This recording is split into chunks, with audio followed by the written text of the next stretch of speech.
हरे कृष्णा। नमस्कार दोस्तों, आप समस्त श्रोतागण का आपके YouTube चैनल जीवन अमृत पर हार्दिक अभिनंदन है। आज वरुथनी एकादशी है। आप सभी पर भगवान विष्णु को असीम अनुकंपा बनी रहे। भगवान विष्णु आपको सुख, शांति, समृद्धि, यश और कीर्ति प्रदान करे। आप सभी को फिर से एक बार वरुथनी एकादशी की ढेर सारी शुभकामनाएं। आइए आज की वीडियो का आरंभ करती हूँ। सबसे पहले भगवान विष्णु का ध्यान करेंगे, तत्पश्चात कथा का रसपान करेंगे और समापन आरती के साथ करेंगे। शान्ताकारं भुजगशयनं पद्मनाभं सुरेशं विश्वाधारं गगनसदृशं मेघवर्णशुभाङ्गं लक्ष्मीकान्तं कमलनयनं योगभीर्ध्यानगम्यं वन्दे विष्णु भवभयहरं सर्वलोकैकनाथं यं ब्रह्मा वरुणेन्द्रो रुद्रमरुतास्तुनीवानि दिव्यैस्त्ववैवेदैः साङ्गपदक्रमोपनिषदे गारयन्ति यं सामागा ध्यानावस्थितद्वतेन मनसा पश्यति यं योगिनी यस्यातां न वेदुः सुरासुरगणा देवै तस्मै नमः। धर्मराज युधिष्ठिर बोले, हे भगवान, मैं आपको नमस्कार करता हूँ। आपने चैत्र मास के शुक्ल पक्ष की एकादशी अर्थात कामदा एकादशी के बारे में विस्तार पूर्वक बतलाया। अब आप कृपा करके वैशाख कृष्ण एकादशी का क्या नाम है तथा इसकी विधि एवं महात्म कहिए। भगवान श्री कृष्ण ने कहा, हे राजेश्वर, वैशाख मास के कृष्ण पक्ष की एकादशी को वरुथनी एकादशी के नाम से जाना जाता है। यह सौभाग्य देने वाली, सब पापों को नष्ट करने वाली तथा अंत में मोक्ष प्रदान करने वाली है। इसका महात्म्य मैं आपसे कहता हूँ। इसी वरुथनी एकादशी के प्रभाव से राजा मानधाता स्वर्ग को गया था। वरुथनी एकादशी का फल 10,000 वर्ष तक तप करने के बराबर होता है। कुरुक्षेत्र में सूर्य ग्रहण के समय एक मन स्वर्ण दान करने से जो फल प्राप्त होता है, वही फल वरुथनी एकादशी के उत्तम व्रत से मिलता है। वरुथनी एकादशी के व्रत को करने से मनुष्य इस लोक में सुख को भोग कर परलोक में स्वर्ग को प्राप्त करता है। शास्त्रों में कहा गया है कि हाथी का दान घोड़े के दान से श्रेष्ठ है। हाथी के दान में भूमि दान और भूमि के दान में तिलों का दान, तिलों के दान से स्वर्ण का दान तथा स्वर्ण के दान से अन्न का दान श्रेष्ठकर माना गया है। अन्न दान के बराबर दूसरा कोई दान हो ही नहीं सकता। अन्नदान से देवता, पितृ और मनुष्य तीनों ही तृप्त हो जाते हैं। शास्त्रों में इसका कन्यादान के बराबर मान माना जाता है। वरुथनी एकादशी के व्रत से अन्नदान तथा कन्यादान दोनों के बराबर फल मिलता है। जो मनुष्य लोभ के वश होकर कन्या का धन लेते हैं, वे प्रलय काल तक नरक में वास करते हैं। अगले जन्म में उन्हें बिलाव का जन्म लेना पड़ता है। जो मनुष्य प्रेम एवं धन सहित कन्या का दान करते हैं, उनके पुण्य को चित्रगुप्त भी लिखने में असमर्थ है। जो मनुष्य इस वरुथनी एकादशी का व्रत करते हैं, उसको कन्यादान का फल प्राप्त होता है। वरुथनी एकादशी का व्रत करने वालों को दशमी के दिन वस्तुओं का त्याग करना चाहिए, जैसे कांसे के बर्तन में भोजन करना, मांस, मसूर की दाल खाना, चना का साग, कोदो का साग, शहद, दूसरे का अन्न, दूसरी बार भोजन करना एवं स्त्री प्रसंग, इन सब चीज़ों को त्यागना चाहिए। व्रत वाले दिन जुआ नहीं खेलना चाहिए, शयन भी नहीं करना चाहिए। उस दिन पान खाना, दातून करना, दूसरे की निंदा करना तथा चुगली करना एवं पापी मनुष्यों के साथ बातचीत सब त्याग देना चाहिए। उस दिन क्रोध, मिथ्या भाषण का त्याग करना भी चाहिए। इस व्रत में नमक, तेल अथवा अन्न वर्जित है। हे राजन, जो मनुष्य विधिवत इस एकादशी को करते हैं, उनको स्वर्ग लोक की प्राप्ति होती है। अतः मनुष्य को पापों से डरना नहीं चाहिए। इस व्रत के महात्म्य को पढ़ने से 1000 गोदान का फल मिलता है। इसका फल गंगा स्नान के फल से भी अधिक उत्तम है। आइए अब आपको वरुधनी एकादशी व्रत की कथा विस्तार से बताते हैं। प्राचीन काल में नर्मदा नदी के तट पर मानधाता नामक राजा राज्य करते थे। वे अत्यंत दानशील तथा तपस्वी थे। एक दिन जब वह जंगल में तपस्या कर रहे थे, तभी न जाने कहाँ से एक जंगली भालू आया और राजा का पैर चबाने लगा। राजा पूर्ववत अपनी तपस्या में लीन रहे।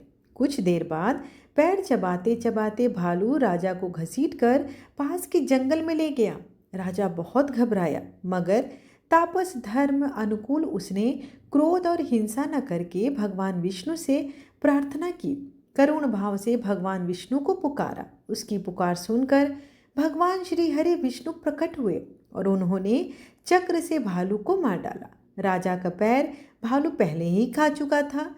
इससे राजा बहुत ही शोकाकुल हुए। उन्हें दुखी देखकर भगवान विष्णु बोले, हे वत्स, शोक मत करो, तुम मथुरा जाओ और वरुधनी एकादशी का व्रत रखकर मेरी वाराह अवतार मूर्ति की पूजा करो। उसके प्रभाव से पुनः सुदृढ़ अंगों वाले हो जाओगे। इस भालू ने तुम्हें जो काटा है, यह तुम्हारे पूर्व जन्म का अपराध था। भगवान की आज्ञा मानकर राजा मानधाता ने मथुरा जाकर श्रद्धापूर्वक वरुधनी एकादशी का व्रत किया। इसके प्रभाव से राजा शीघ्र ही पुनः सुंदर और संपूर्ण अंगों वाला हो गया।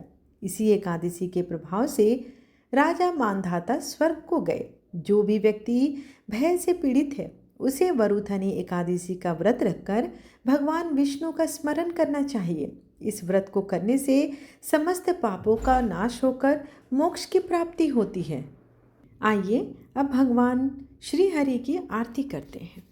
ओम जय जगदीश हरे स्वामी, जय जगदीश हरे। भक्त जनों के संकट क्षण में दूर करे। ओम जय जगदीश हरे। जो ध्यावे फल पावे, दुख बिन से मन का सुख संपत्ति घर आवे। कष्ट मिटे तन का, ओम जय जगदीश हरे। मात पिता तुम मेरे, शरण गहूँ मैं किसकी। तुम बिन और न दूजा, आस करूँ मैं जिसकी। ओम जय जगदीश हरे। तुम पूर्ण परमात्मा, तुम अंतर्यामी, पार ब्रह्म परमेश्वर, तुम सबके स्वामी। ओम जय जगदीश हरे। तुम करुणा के सागर, तुम पालन करता, मैं मूरख खल कामी। कृपा करो भरता, ओम जय जगदीश हरे। तुम हो एक अगोचर, सबके प्राणपति, किस विधि मिलूं दया मैं, तुमको मैं कुमति। ओम जय जगदीश हरे। दिन बंधु दुख हरता, तुम ठाकुर मेरे, अपने हाथ उठाओ, द्वार पड़ा मैं तेरे। ओम जय जगदीश हरे। विषय विकार मिटाओ, पाप हरो देवा, श्रद्धा भक्ति भक्ति बढ़ाओ, संतन की सेवा। ओम जय जगदीश हरे, तन मन धन जो कुछ है, स्वामी सब कुछ है तेरा। तेरा तुझको अर्पण, क्या लागे मेरा। ओम जय जगदीश हरे, स्वामी जय जगदीश हरे।